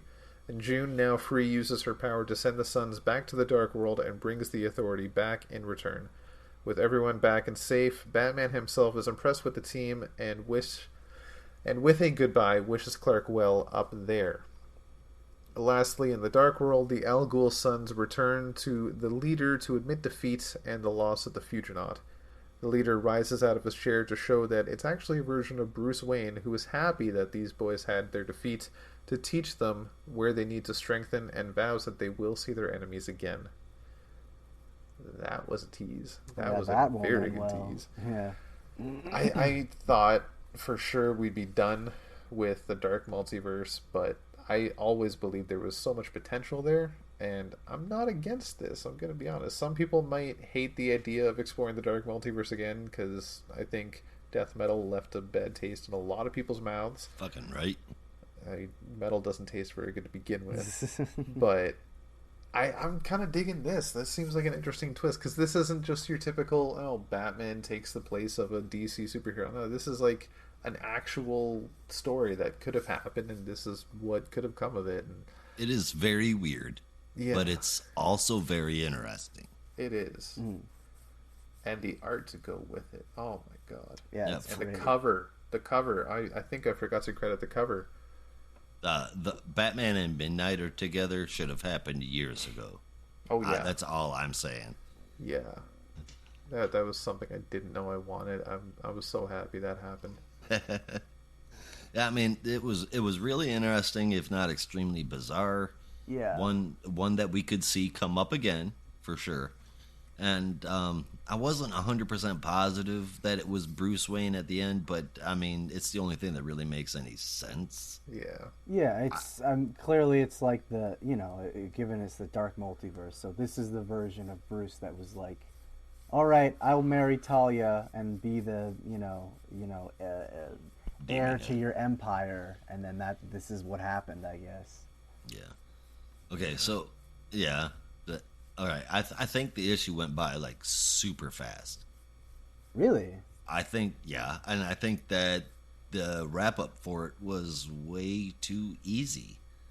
However, on that note, I took into consideration that it is a Batman Superman book, so you kind of have to expect that. Without taking out Jin Lung Yang's run on there, Batman and Superman typically don't really have long story arcs. Yeah. So again, you kind of have to expect that, but it's clearly tied to the main universe where the previous titles were not for the Batman Superman book. And as for the art, it was fantastic. The Shadow Earth art, that was some funky stuff. But if this is what abstract artists all drew like, Rosmo included, I wouldn't hate on him. That's for damn sure. I don't have a problem with abstract art. This is a perfect example of it. I just don't like Bite your tongue, sir. that crazy stuff. But this issue, as not slapped together, but as one shot, quick story, easy wrap up goes, it was a whole hell of a lot of fun, man. I gave it an easy 8.25 all day long. Yeah, I gave this one an 8 out of 10. It was just like, because at first I saw it, I was like, is this really necessary? Do we really need a story where Batman just meets the Authority? I was like, you gotta have a little bit more substance than that. But I think it was just kind of a good way, a strong mechanism for maybe people who didn't check out Superman and the Authority to kind of have an introduction to the team and be like, okay, this is what they're all about. And then, there's some Batman thrown in for fan service. I think Batman may have been thrown in more for marketing than fan service. Yeah, marketing, fan service, all that stuff. Like, we throw Batman on there, people are going to buy it. It could potentially get them interested in the Authority where they probably weren't before if they were a Superman fan. Yeah, exactly. The only way you can hook people into the Authority is through Batman, I guess. They should have called it Batman and the Authority. Then people really would have bought it, but that would have defeated the purpose. But no, I like I said, overall, I thought it was just a really tight, solid story, and it's just like been banging the drum towards the World Saga, and I'm really excited for that. And that's starting next week, so can't wait for that to get started in full swing. Though I am incredibly disappointed because I was really expecting a moment between Midnighter and Apollo and Batman and Superman to kind of have like a man, you guys are really familiar, like almost like a kind of tongue-in-cheek saying like, you inspired us, like that sort of thing. And they didn't do it. I was expecting that, but maybe they thought that would have been like that would have been a bit of fan service. But I feel like it would have been too obvious. But I was like, come on, you can swing for it. I could take that from Apollo. I could easily take that from Apollo. Apollo's a genuinely nice guy. Midnight, however, I mean, you saw you read what his attitude was when he first met Batman. That was exactly what I thought it was going to be. I know. He's like, aren't you 50 or something? I was expecting that whole thing of like, whatever, like we're the new versions of you, and I was expecting like them to make some kind of commentary on the world's finest, and I didn't get it, and I was like, oh, come on, missed opportunity.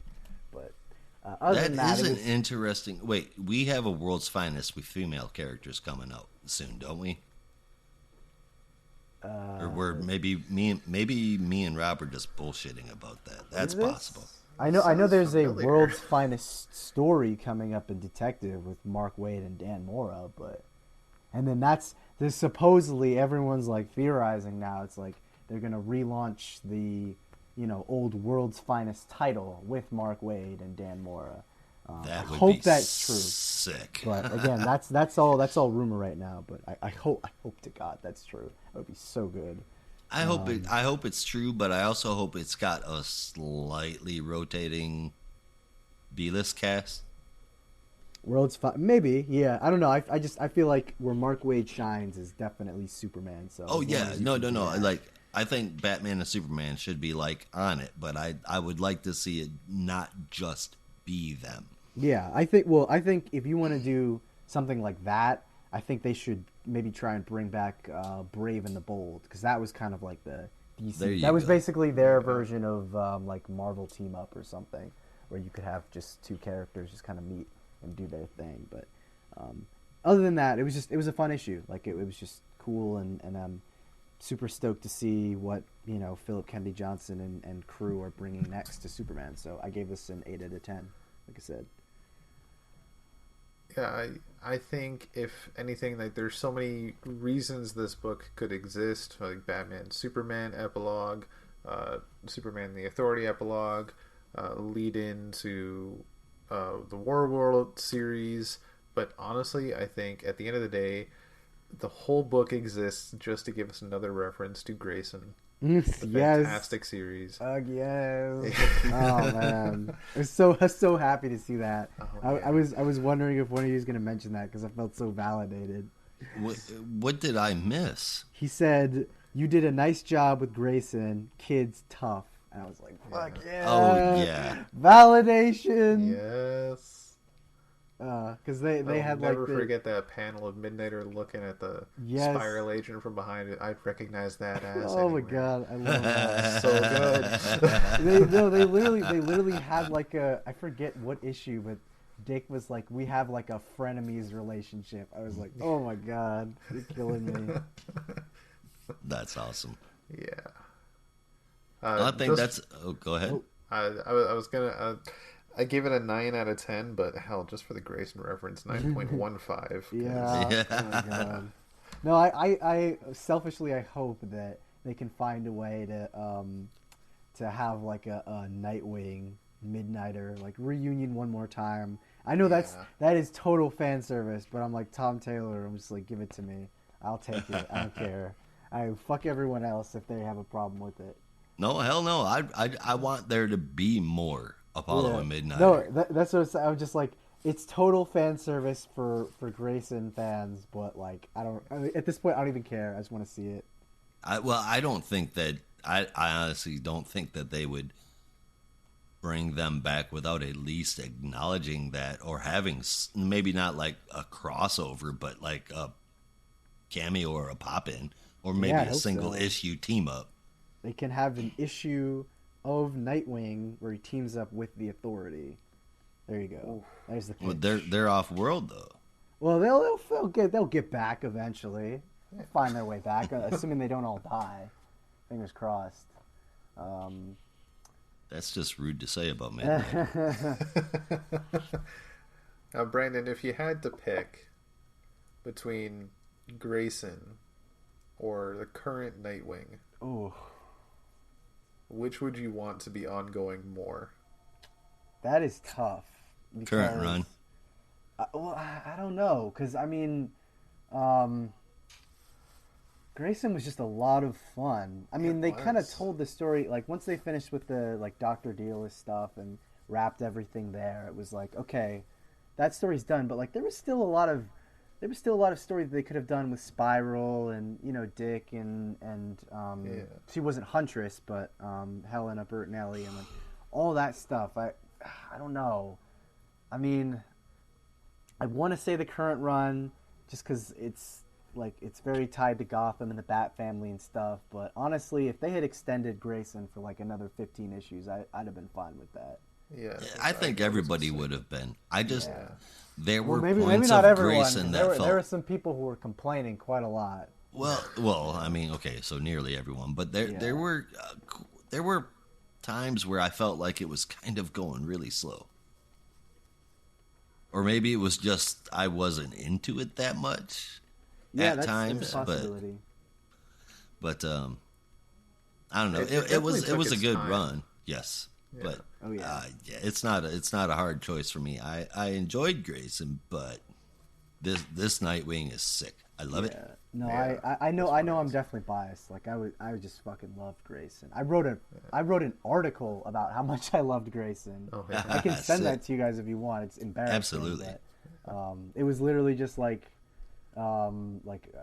had finished reading Grayson at that point. And I was just like, this series is just so amazing. I'm just gonna pour everything down, and it was like 2 pages. And I was like, all right, guess I'll just like make a blog for this or something. Sweet. Yeah, and if there's any listeners out there that are still kind of, I know it's years ago now, that are on the fence about Grayson as a series, we've seen now what happens when you change this character's story in a bad way. Yes. And you compare that to Grayson's a godsend. Yeah.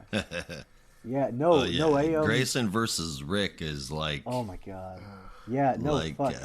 Andre the Giant versus a pygmy. The perfect example. No, Yeah. fuck. I'm remembering because like I'm looking online now, and I wrote this May 6th, 2019, which was like in the midst of all the Rick Grayson stuff. So I was already like on some mad shit where I was like just upset and angry at that whole storyline. And I'm seeing that I already have like a paragraph where I talk about how I don't like Rick Grayson. So maybe I'm not gonna send this. No, I don't. Yeah. Did anybody? I don't even think that Jurgens liked Rick. No, it was very. I don't think he even wanted, like, who was it that took over the book? It was Scott Lobdell at first, and then Right. I think he was just like he was checked out, so they brought in like someone else to basically do the scripts, and he would Right. just do the plot at that point. And then Dan Jurgens took over, and then went all the way to 75, Okay. or was it 77? I don't remember. I feel like anyway. it was dragged out intentionally. Like they had to drag it out and wait for the was. timelines to light up. They for all really wanted to push it until 75 so they could have the big issue, and that was 2 years of our lives that we'll never get back. So What I did read, and I was just trying to remember who came up with the idea, because it was a writer that chose it. When the idea came to have Grayson be shot in the head and lose his memory, it was only supposed to last a couple of story arcs initially. But then there was some writers like, okay, I can come up with stories for this. I can run with this for like 5-6 story arcs. Let me take the reins. And they let him take the reins, and it was the worst fucking idea they've done with Dick Grayson in decades. I think that might have been Lobdell, because I remember reading there was like some pitch from Tom King that was like, while Dick was I'm actually remembering it more, because it wasn't supposed to be a memory loss thing originally.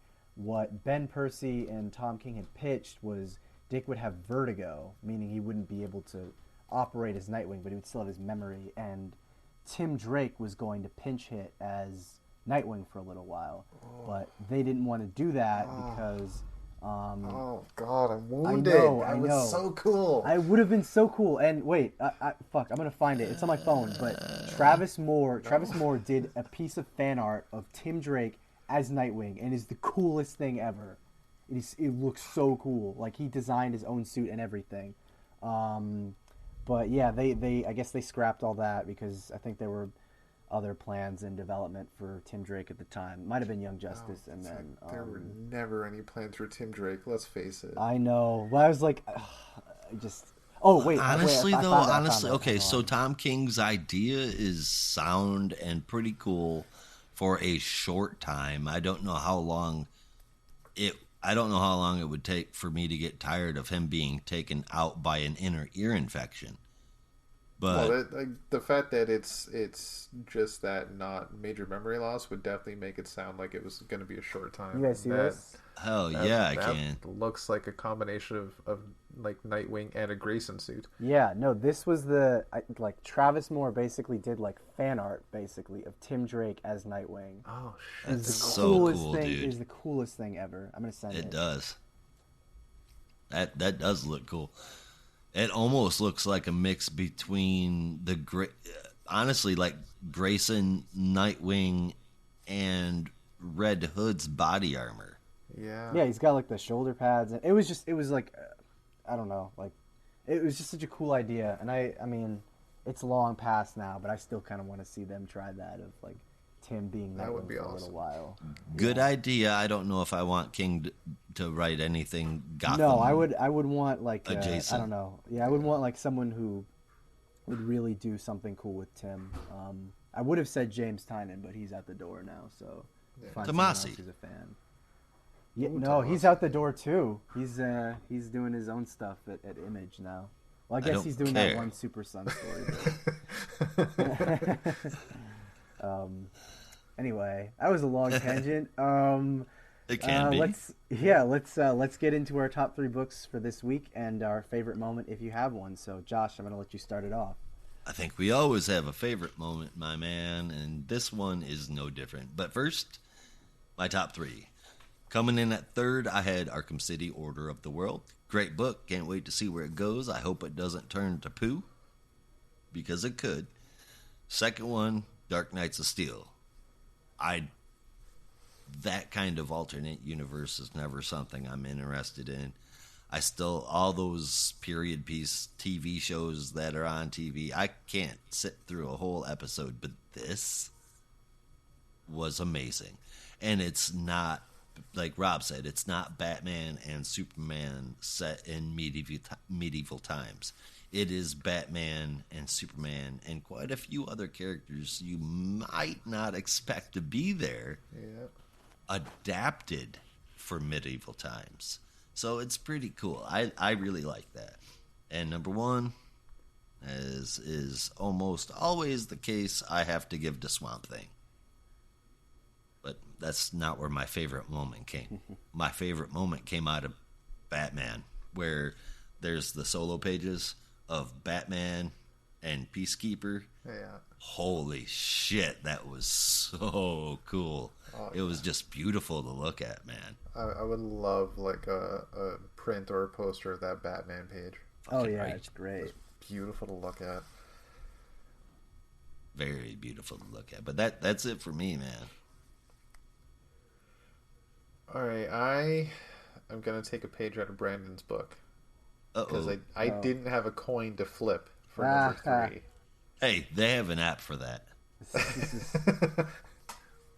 My phone was dying. I plead the fifth. So I have Swamp Thing, but quite honestly, Human Target's up there as well for me. I actually really enjoyed this one, and this is the first Tom King book I've enjoyed this much in a long time. I think since Omega Man. Yeah, it was just a really cool start. Yeah, I really really enjoyed his Mr. Miracle run, but that book was just like psychedelic to the max. And everything since has been slowly but surely getting But this, I think he's back to where he belongs. He's back on target, if you will. Nice. Nice. Brandon's not the only one with jokes. The Human Target is an interesting character. He's just not a character with a whole lot of story. Yeah. Now, he is right up Tom King's alley. Mm-hmm. But I would have thought Rorschach was too. Yeah.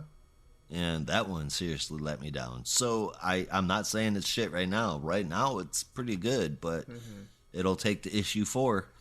And if it is actually good until issue 4, I'll have really good high hopes for it. Because that seems to be the turning point for Tom King. Like his 4th issue and everything. And it's like, I think it's time for a coffee break. Wow. Yeah, hopefully It it doesn't actually- lose itself that quickly. I hope so. Get a preview. That's one of my favorite things about this issue was you basically got a preview of all 12 issues on like page 3. Right. And issue 4 will feature, if I can find the fucking page, Blue Beetle. So Oh. that's Wait, bound what? to be good.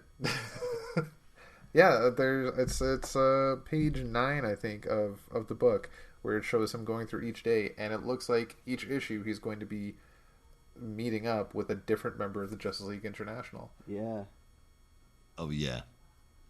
Now I And remember. day 4 he's talking to Ted Cord, so like Day 8 is probably what's his name? Rocket That's Red. Rocket Red, yeah. It's got the Russian thing. Yeah. Dvum smrtям не бывает, that whole thing. Yeah, I don't know. I'm excited for this. Anyway, number 2, I have Batman Superman The Authority special. I just really dug it. I thought the art was really good on both Earths. I was really into the story. I really liked that alternate world idea, and seeing all these characters come together I thought was interesting. And number 1, I had Dark Knights of Steel. I was completely sold. If I could play D&D on a regular schedule, I would. I loved that whole idea, and that chase cover of a D&D play sheet, I think, is brilliant. Yes, They would be so well. They would be foolish not to release this. Once it's all wrapped up in a trade, they would be foolish not to release this with character sheets and like a full campaign that you could do. Exactly. And a chess set. Fantastic. Yeah, Chess set for God, sure. I'd love to Yes. do that. God, so many marketing opportunities. Tom Taylor, I know. call your agent right now. Is and get Tom this shit Taylor a on the D&D road. fan? I feel like he would be. Oh, He's if a if high he's fantasy writing- fan. Yeah. Yeah. All right. He's All right. writing this Yeah. Get on quality that medieval. shit. He must be. Yes. Question. Is there a low fantasy? It's probably more like quiet fantasy. Because I mean, there's high fantasy. Yeah. I mean, why is it called high fantasy? Why wouldn't it just be fantasy? Gosh, you just broke my brain, man. I mean, there has to What's be low a fantasy? very like low stakes type of fantasy, but maybe those are the ones that people just don't care about. All right. Low fantasy. We're gonna steal this treasure, but it's guarded by skeletons. But those Yeah. skeletons just won't move. Damn. Jerks. All right. My favorite moment, honestly, to this day is probably ever Midnighter meeting Batman is just fucking hilarious. Oh, yeah. The whole time, it's fantastic. Yeah. He did some really good rib shots on old Brucey. Yeah.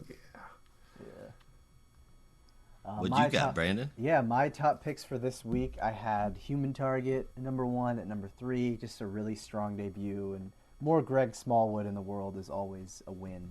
Oh, yeah. I cannot wait to see him, draw all of the Justice League International. It's going to look so good. I need Lemire and Smallwood. That would be great. I don't know what they would do, but that would be great. I don't know. Now I got to think about it. I was like, what character would you be good for? Something in the vein of a Moon Knight, but I don't know that DC has something like that. And I don't think you should do another Batman book. Maybe I got it. Question. Oh, that would be so would be good. sick. Oh, That would be good, dude. Yes. I know Lemire already did a question book, but I'm like, do a special or something. That would be good. Or a Jim Corrigan book. Yes. Oh, Yes. Oh, yes. Spectre would be phenomenal. Oh yeah. Yeah. Actually, I think Spectre would be better. Yeah. Yeah. I'm thinking so too, because it would give Smallwood a time to really show off his art. Yeah, and do something kind of supernatural like in Moon Knight. Yeah. Mhm. Oh yeah, and I think that would be good. Oh yeah. But yeah, I had Human Target at number 3. I had The Swamp Thing number 9 at 2, and then favorite this week had to go to Arkham City: The Order of the World. Just very impressed with this second issue. Really just blew me away. And my favorite moment was just that scene of Ten-Eyed Man to Dr. Joy, and I literally pulled the quote. It was like, "It is as I said, dear Dr. Joy. it's the Arkham City, which I thought was great. Yeah, and they showed that map where it's all drawn out and shit. That was Yeah, cool. no, that looked really great. It's that time again. Yeah. It's our evening constitution. Yeah. It's time for... What is it time for? Oh, that's nasty. Rob, you want to go first? Sure, but you're not gonna like it. I don't like it. I don't like that I put this here, but it was pretty close to my lowest scoring book, and the only other one I had scored lower than it, I enjoyed more. So for my biggest stinker this week is Batman. It just didn't hit the mark for me this month, this week, this issue. This run. Yeah. I enjoyed the early run, but this is kind of just winding down, and it's getting near the end, and yeah, I'm ready for next. I still love Tynan, but it needs to end. Looking at big picture, I've seen it was all the City of Bane bullshit, and then we went into Joker War with the designer, and then all the way up to fucking Fear State, and it just all feels like one giant mush. I have invested a lot of time in it, and I'm gonna get no payoff. That makes me sad. Yeah, it's unfortunate that the conclusion is just kind of, not very satisfying. Because I really felt like Fear State was ramping up, towards something interesting at least, and it just feels like it's kind of going to go out with a whimper, and a kind of a messy whimper. Super sad. Yeah. I do suspect something big in the final issue might happen. Yeah, hopefully something that's like, I don't know, like satisfying, Yeah. Like Batman leaving Gotham. Yeah, well, I mean, Yeah. honestly, at least something we're not already expecting. Yeah, Right. yeah. I mean, I'm okay with that if you can do some fun Batman International type stories, but just give us a satisfying conclusion. We'll have a 12-issue arc of Batman and Squire. I would love that, but I don't know if everyone else would. The new Squire is pretty good. I like her as a character. Yeah, it's pretty cool. Yeah. But for mine, man, I don't want to, but I have to put the Source of Freedom here. I was excited and on board for the whole thing, through the whole thing, and I feel like this just kind of went for a belly flop when it should have been an easy swan dive, and I'm super disappointed.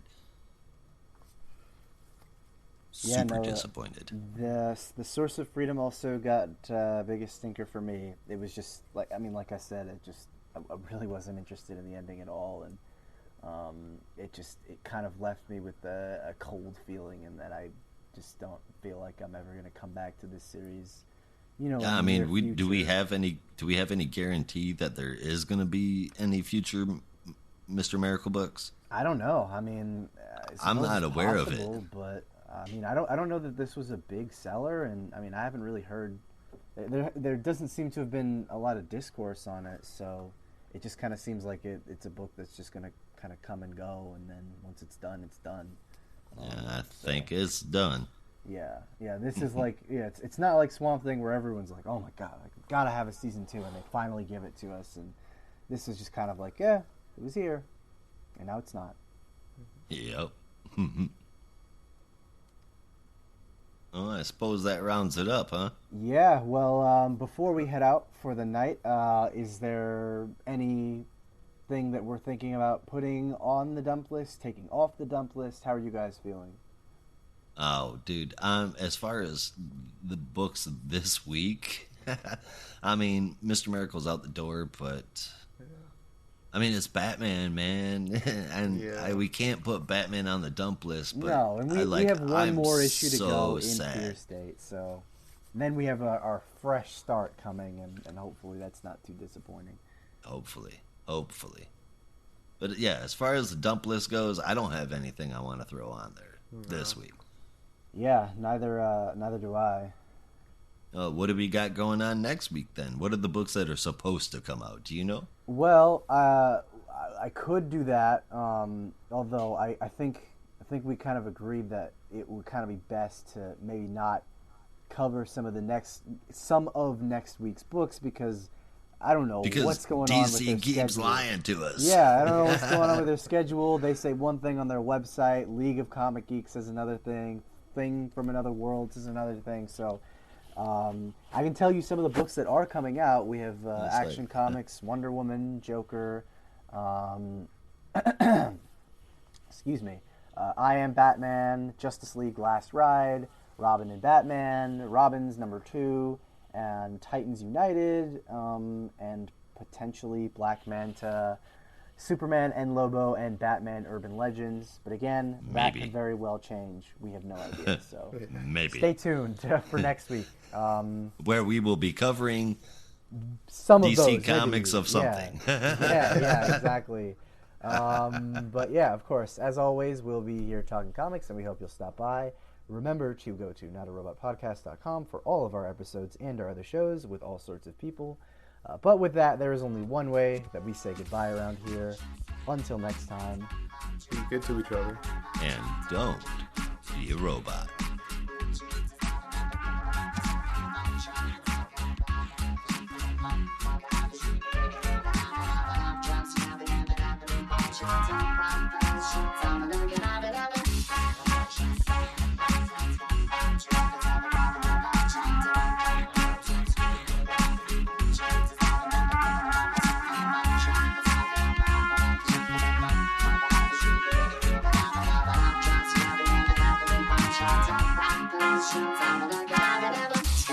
Productions.